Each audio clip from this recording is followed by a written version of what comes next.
Howdy y'all, Fuzzy Biker here. Welcome to Throwback Thursday, and look what we got today. This is a real rare one. This is considered one of the best Bonnevilles ever made by a lot of people. And what it is a Triumph TSX 750.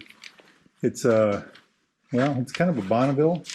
I did a lot of research on it, and there's a lot of conflicting information, so I'll try to give you my best, best of what I found. The engine is similar to what was in the T140 ES. It's electric start with a Kickstarter on this particular model. It's considered one of the most unique ones. They only made 371, I believe, and of that, about 200 we think came to America. The rest went to Europe and other parts of the world. I think 100 were for Europe, and the rest were, other places. And I guess the idea was that this was going to help save the end of Triumph. But anyway, quite a bike, really. A lot of very interesting and also conflicting information on it. But I'll give you what I think is the most accurate stuff. So it's a 748cc parallel twin, 2-valve per cylinder, so 4 valves total. They also made a version later, or I think it was called, let me see, I got my notes here, a TSS model that had a 4-valve head, and they've actually got one in the other room over yonder, but maybe I'll get a picture of that if I can. But that head was supposed to go into this, and it was going to be the TSX 8, and that bike never came to be. But some people have put those heads on these particular bikes. Actually, the machinist here, he brought that to my attention. Actually, he said he'd actually worked on one of these heads before. Quite a deal. 9.5 to 1 compression. So here's where it gets a little interesting. This has Amal carburetors.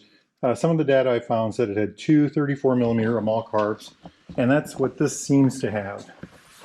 Now, the early ones were supposed to have a Bing carburetor made by Amal that was a constant velocity, and I found pictures with that. They kind of got a domed head on them, but apparently they had some problems with those, and later they went to something else.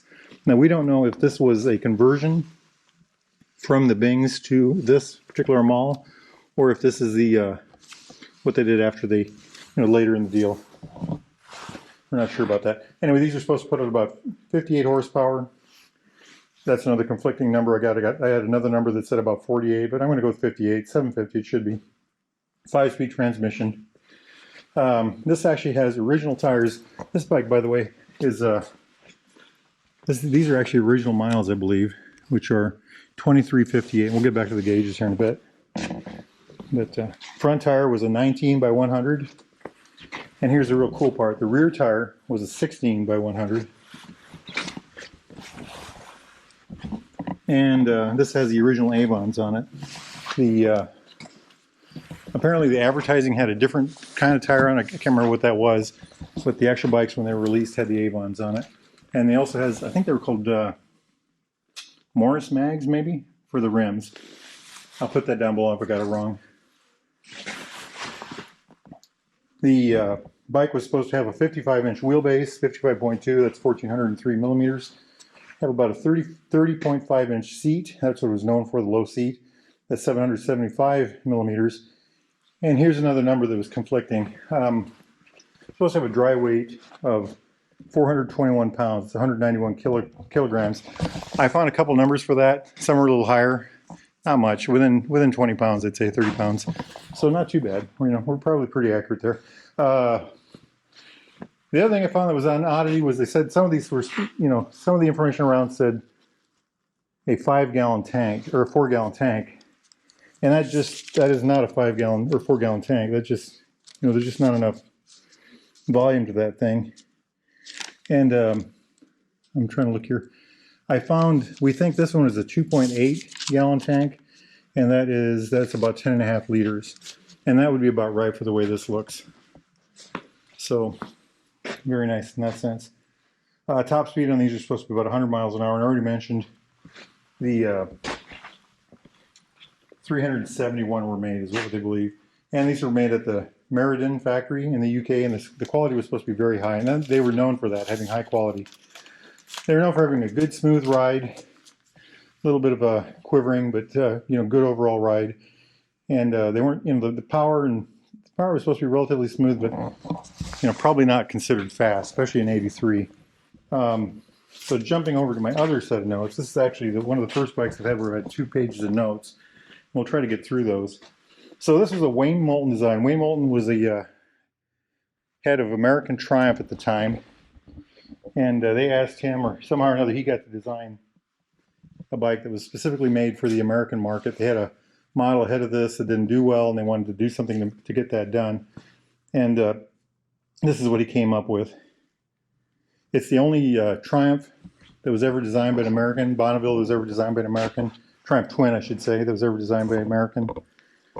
And by design, I mean, probably not the engine, but everything else, looks and such.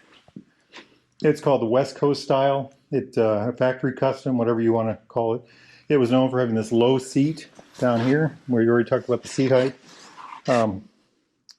This kind of a twin staggered seat. If you look at normal Triumphs, they're all flat seated all the way down. This one had a step seat. That's unusual for a Triumph. 16-inch rear wheel versus, I think the standards were 18. Let me see if I have that. No, I didn't write that off. And then there was some talk about offset engine, and we were talking about that in here a minute ago.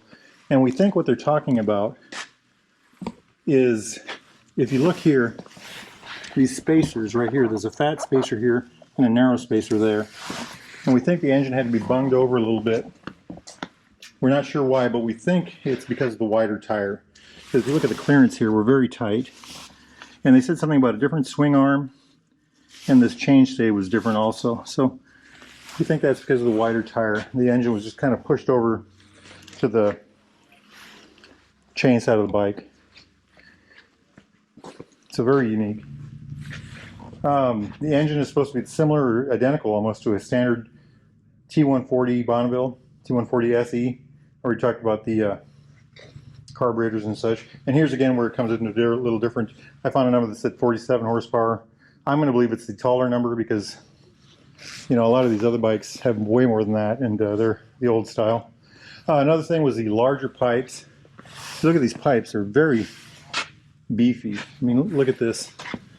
No, that's a 500, so that's a really bad comparison. But they had these kind of cut megaphones, very stylized, very good looking, I think. I do like the way it looks. This was the first bike, speaking of looks, that had first Bonneville that had a sticker on there. And so this is a sticker, this tricolor, remember this is the early 80s, tricolor design right here. And this is a pinstripe system there. But same here, sticker. I'm amazed it lasted that long. I mean, this must have been stored in a very good way. The shocks were at a different angle, a higher angle. I don't know if a higher angle means this way or this way. I would assume it means this way because they were trying to lower the end of the bike. They put the smaller tire on the lower seat. I'm guessing they changed the angle of this to get the bike a little lower. Kind of the American cruiser style. Talked about the stickers already. Came in 2 colors. So it came in this burgundy that we have here. And it also came in what they call midnight black. And apparently for every 2 burgundies they produced 1 midnight black. So that's kind of an interesting thing. Other things about this bike. In some markets it came standard with electric start with an optional kickstart. In other markets it came standard with a kickstart with an optional electric start. This one has both, which I think is nice. Other things is the bikes did not come with a center stand. Or very few came with center stands, I should say. This one has a center stand. And I don't know if that's been a retrofit or if that's one of the original ones. This is the stand was unique to this particular bike because of this crossover pipe right here. So that's an interesting thing too. Another option that was interesting on this one that I think is interesting anyway, is it came with a single disc. If you look up here. And you could get it with a dual disc. And I read 3 different articles on this.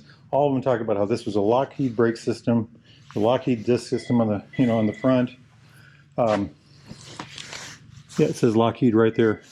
But on the rear, this was all Lockheed, but the master cylinder was Brembo. So the Brembo rear master cylinder, Lockheed everything else. And this was known to handle pretty well. That was one of the other things that I read about it. It's supposed to have an amazing sound. We tried to get it started. Unfortunately, it wouldn't go. We'd have to put a different battery in it. We think the battery's shot. They did have it running before, but it's supposed to have just a fabulous sound. Like, I mean, look at that. That's an original pipe from the 80s, and that's just, it's just phenomenal, phenomenal. I talked already about the TSS with the 4-valve head. In a later version of this, it was going to be a TSX 8 that never came to be. They closed down before they quit before that. But okay, let's put this pad away, and we'll just kind of go over the bike a little bit at a time here. Real quick, I'll show you all. You guys always want to see this. So, Baxter Cycle Triumph 1983 TSX 750 cc's. There's the price. Very collectible motorcycle, especially in this condition. Everything's there pretty much. So we'll start with the front. Single disc on the front.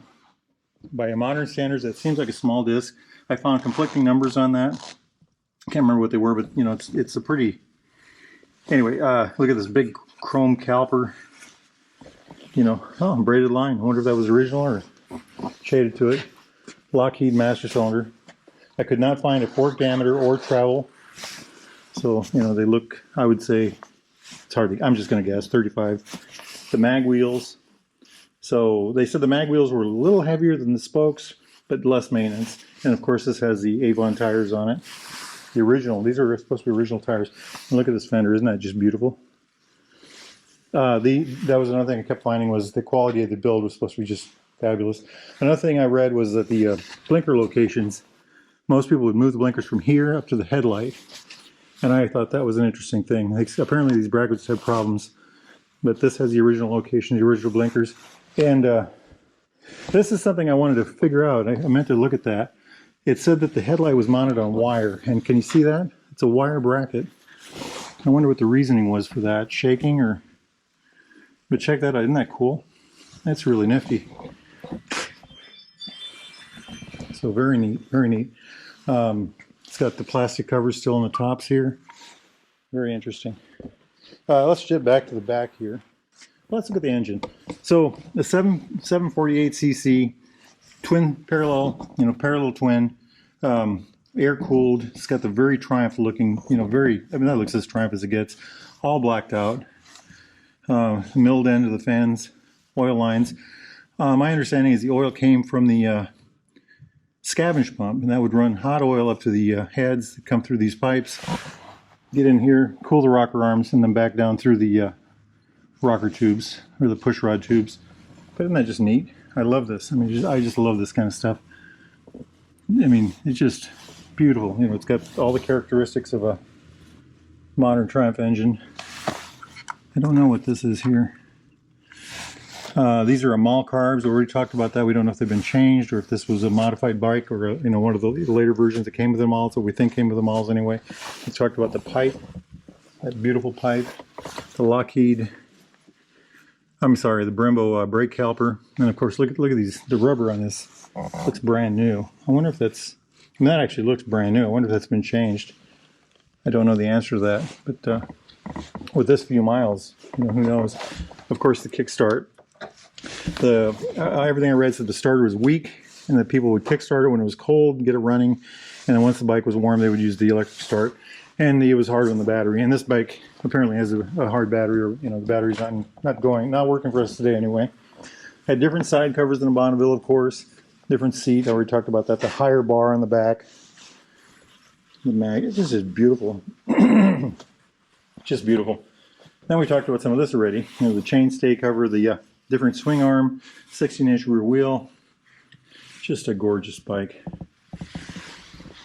Gorgeous. I have really wanted to do some of these newer Bonnevilles, some of these newer Triumph, but they're hard to come by in here. Most of these bikes are from the early era. This is the end of that era, the end of the first phase of Triumph. But okay, jumping up here. So let's start with the gauges. Veglia Italian gauges. Speedometer, 85 mile an hour speedometer. That in 1982, 83, that was a big thing in America. All the speedometers had stopped at 85. Tachometer on this side. Is this the Veglia too? Yeah, that is. Turn signal indicator, neutral light, oil light, high beam light. This is the key, a little cover over it. Master cylinder. I'm assuming that's the starter light, starter button, and then the, oh, that's the kill switch. Isn't that something? Throttle, of course. There's that Lockheed master cylinder. On this side, I love the barrel grips, by the way. Barrel grips are fatter in the center and thinner on the edge, and that fits your hand better. Over here, we've got horn, turn signals, high-low for the headlight. By this time, your headlights had to be on all the time in America, so very interesting. I love it. That's how you got your tank off. You'd pop that off. Big bolt in there. But just a gorgeous bike. I found this a week or two ago, and I've been meaning to get to it. Like I said, I wanted to do one of these. I was hoping it wouldn't sell before I got to it. These are, I feel privileged to be able to see it. I'm sorry we couldn't get it to run. Now, if y'all are interested in a vintage British bike of any type, Nortons, Triumphs, back there we've got Ariels, Matchless. That's a Matchless, that's a 500 G80. We did a video on that one actually. Any of this kind of thing, you know. Baxter Cycle, baxtercycle.com, they can help you out. There's a whole line of BSAs over yonder. Those are 500 Triumphs over there. All kinds of neat stuff in the back row. But, you know, and look at all these parts. But if you're interested in anything like that, if you're doing a restore or rebuild on one of your old vintage bikes, you need parts. They are the biggest vintage bike parts supplier in North America. Can I say that again? I doubt it. But they can help you out. And they're also an excellent source of information for motorcycle stuff. Anyway, hey, life is good. The weather outside's nice. I'm going to go ride. If it's like that where you're at, do the same. Wahoo!